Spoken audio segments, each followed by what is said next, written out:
Here we talk about higher order partial derivatives.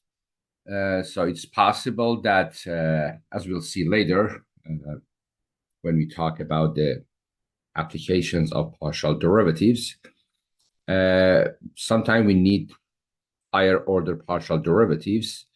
Like here in this lesson, I talk about second order partial derivatives. So suppose I have a function f of two variables x and y. Sometimes after taking the first partial derivative with respect to one of the variables, for example, with respect to x, I need to take partial derivative one more time with respect to x.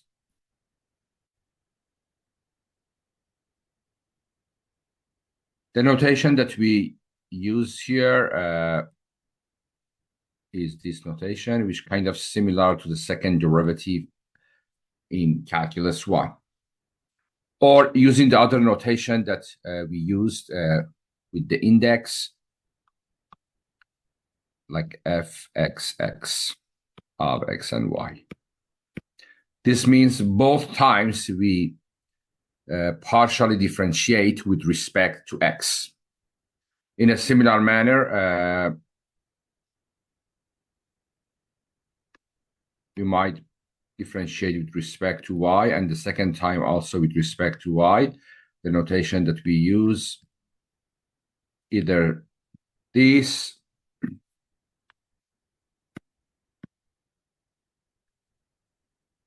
or f for the index yy, showing that we differentiated with respect to y both times. Sometimes you might have mixed partial differentiation. So it is possible the first time we differentiate with respect to x, and when we get the result, we differentiate to y.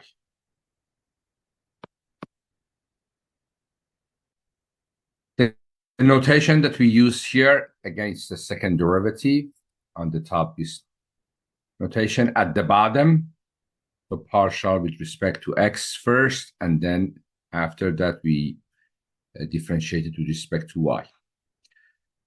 Please pay attention that if I use the other notation,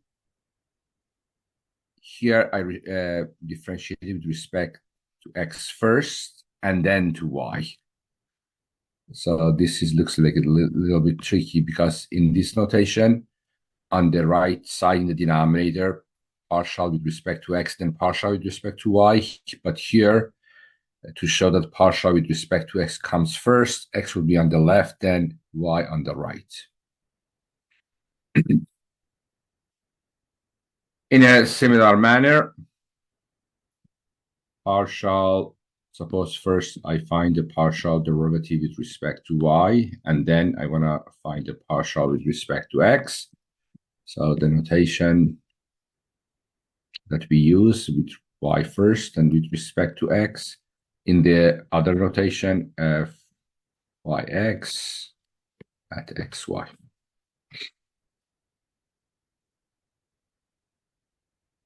As you have seen sometimes that with the first partial derivatives, sometimes we don't write down that xy, but from the context, it's clear what we are talking about.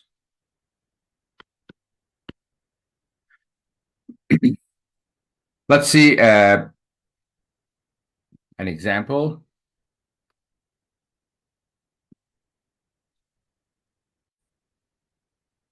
Okay, for example, let g be a function of two variables, g of x and y is x to the 5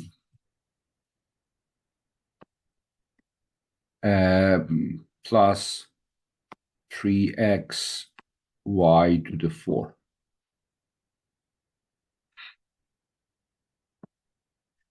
Now I want to compute the following. Part 1, the second derivative of g purely with respect to x and the second derivative of g purely respect to y.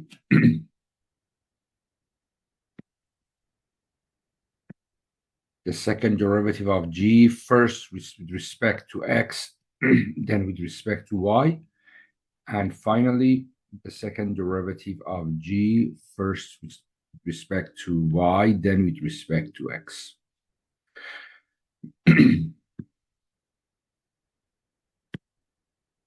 Again, I would suggest that you will do this on your own and then look at my solution. So for the first one, it means that first I need to find the first derivative with respect to x, the first partial derivative with respect to x, which is 5x to the 4. Again, I look at x as the variable, and therefore 3y to the 4 is like a constant. So it's going to be plus 3y to the 4. So this is the first derivative with respect to x. Now, if I differentiate one more time with respect to x, the result is going to be 20x cubed. And the 3y to the 4 is like a constant with respect to x. So when I differentiate one more time, the derivative of that part will be 0. So that's the answer to the first part. The second part is purely with respect to y. So if I differentiate the first time with respect to y, so I deal with x as a constant, and then I differentiate with respect to y. So the derivative of x to the 5 with respect to y is 0. And the derivative of 3xy to the 4, so 3x is like a constant and y to the 4 is the variable. I mean, y is a variable, so y to the 4, the derivative is 4 cubed, and 3x times 4 cubed will be, so the partial with respect to y is 12xy cubed. So if I differentiate one more time with respect to y, again, this time 12x is a constant, and the derivative of y cubed is 3y squared. So the answer here is 36xy squared.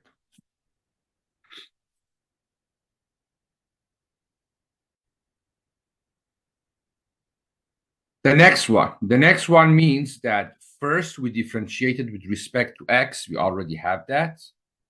But the second time we differentiate with respect to y. So I get this result of 5x to the 4 plus 3y to the 4, and find the derivative with respect to y.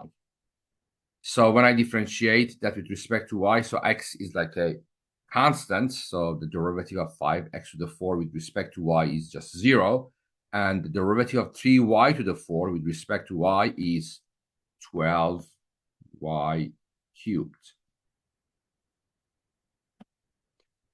And finally, the last one means that first I have differentiated with respect to y, which is 12x y cubed. Then I differentiate with respect to x. So when I differentiate 12x y cubed with respect to x, x is like the variable and 12y cubed is a constant. So the derivative will be just 12y cubed.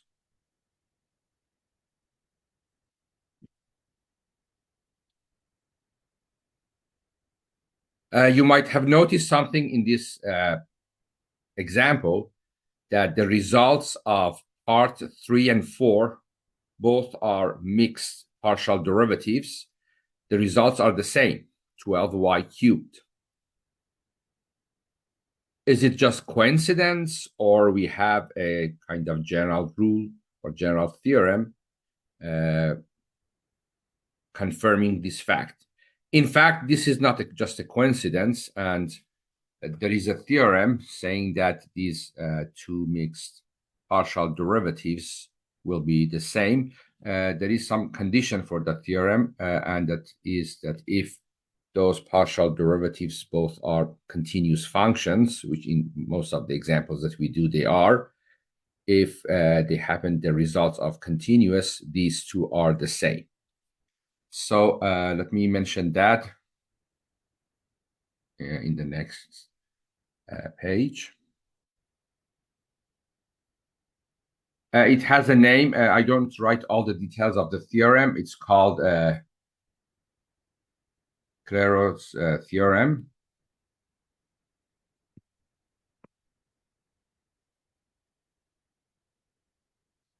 That if both of the results of second partial with respect to x and then with respect to y, and second partial with respect to y first and with respect to x then, if these both of them are continuous functions, these the results will be the same. Or if I use the other notation, it says that partial with respect to x then with respect to y will be equal to, of course, xy. It will be equal to partial with respect to y first and then with respect to x. Again, under the condition that I mentioned. So in fact, if we find one of them, we don't need to find the other one. They should be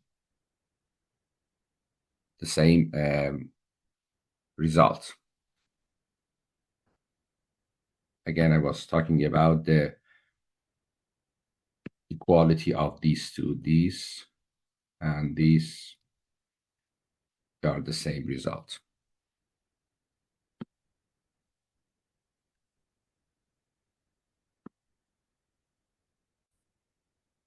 Okay, let's see another example.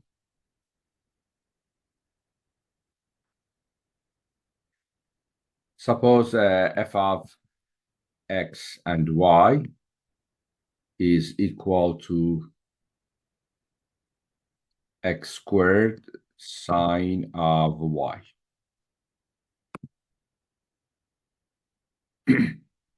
So in part one, I want to find a second partial derivative purely with respect to x.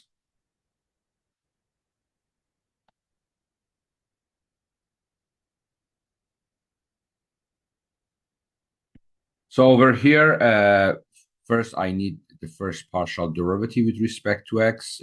I do this here.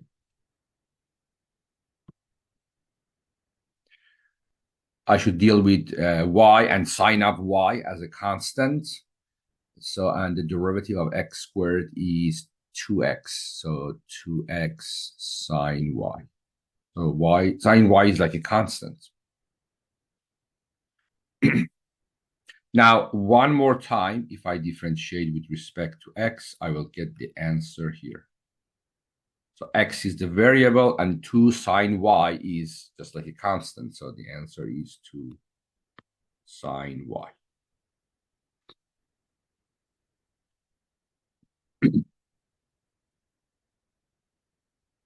Okay, part two, I want to find the second partial purely with respect to y.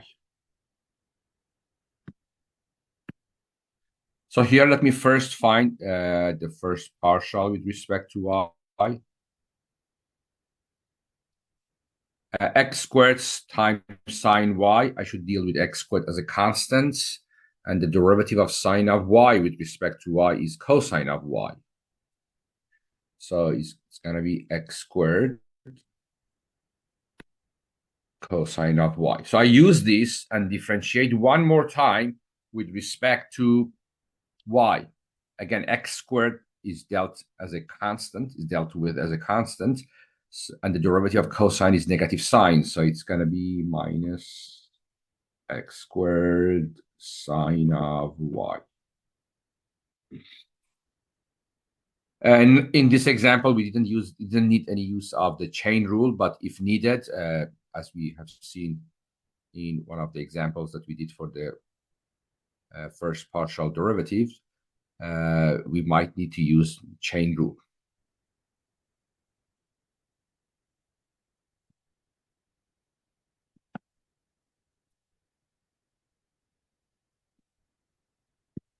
Okay, part 3. Second derivative with of f, first with respect to x and then with respect to y.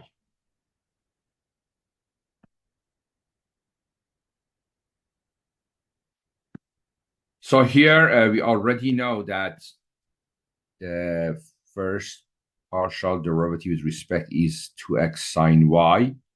So now I differentiate the second time with respect to y. So 2x will be like a constant. And the derivative of sine is cosine of y. So it is 2x cosine of y.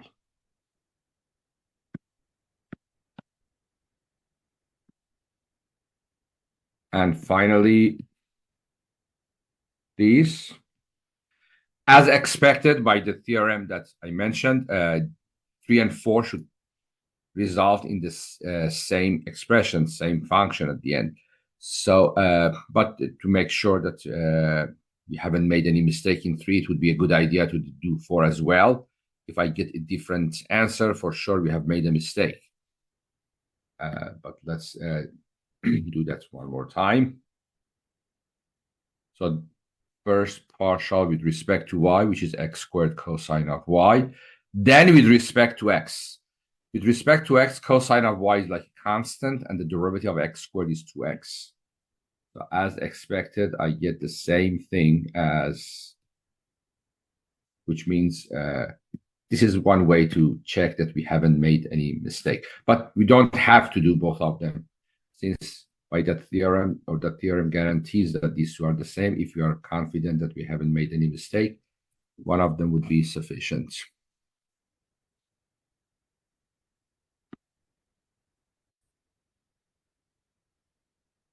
Okay, let's do another example.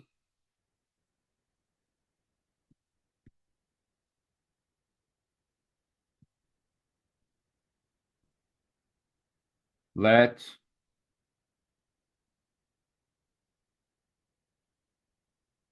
g of x and y be ln of x squared plus y squared.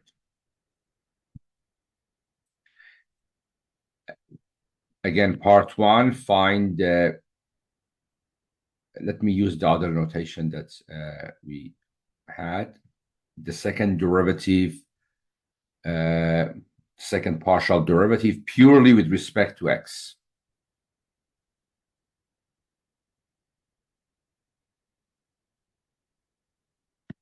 Again, as usual, I suggest that you pause the video and try to do it on your own, and then compare your answer to my answer.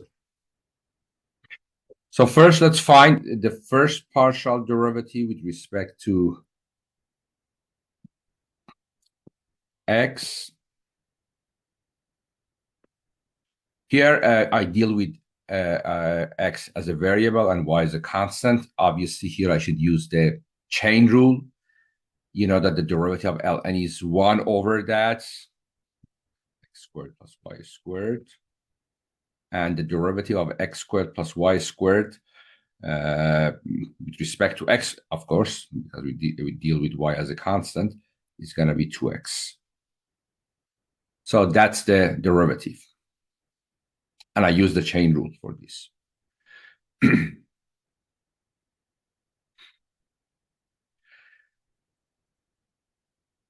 Now I find one more time the derivative with respect to x. He is a quotient, so we should use the quotient rule, but we differentiate with respect to x. So with respect to x, the derivative of the top, I'm using the quotient rule, is 2 times the bottom, x squared plus y squared, minus the top with no derivative times the derivative of the bottom with respect to x. The derivative of x squared plus y squared with respect to x is just 2x. And then all divided by the denominator squared. I just use the quotient rule that we know from calculus 1.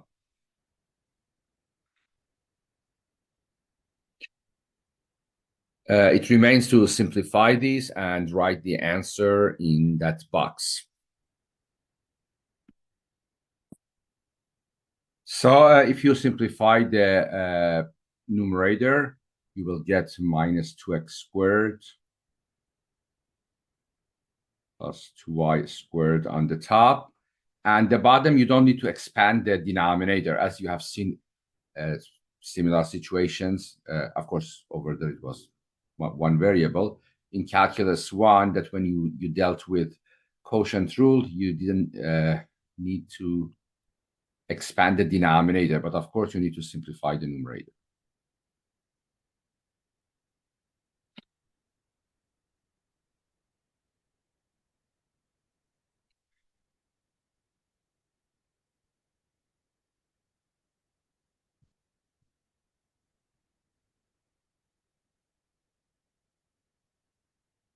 So the second derivative was also with respect to x in part 1.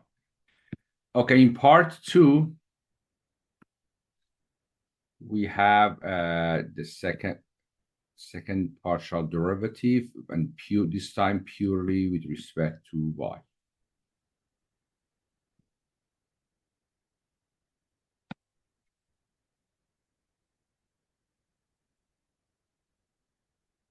So first, we need to look at the first partial derivative with respect to y.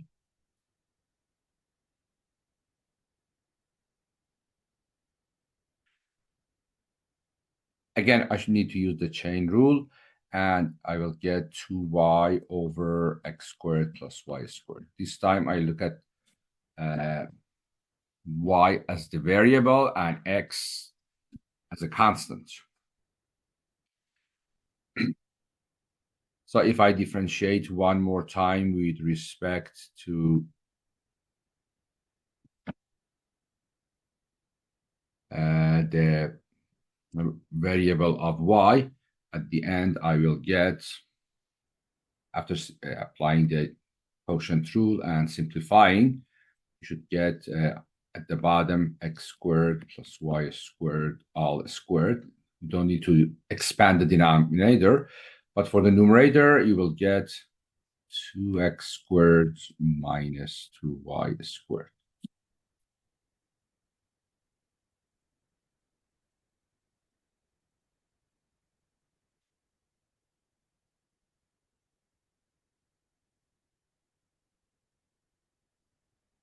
Part 3, as I explained before, 3 and 4, we should get in the same result if both of them are mixed second partial derivatives, like xy and gyx. I will do just one of them. You already know that these two are the same. Of course, if you want to make sure that you haven't made any mistake, you can try both of them and you should get the same answer. But let me try just the first one.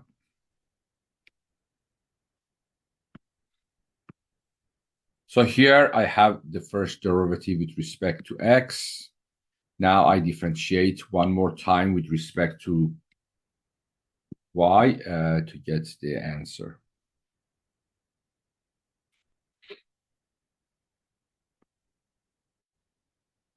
So now if you differentiate the second time with respect to y, again using the quotient rule, you should get minus 4xy divided by x squared plus y squared squared. As I mentioned, the fourth one, if you are confident we haven't made any mistake, will be the same as the third. But if you want, you can use this. This is the first partial with respect to y. Then I differentiate with respect to x, and I will get the same result.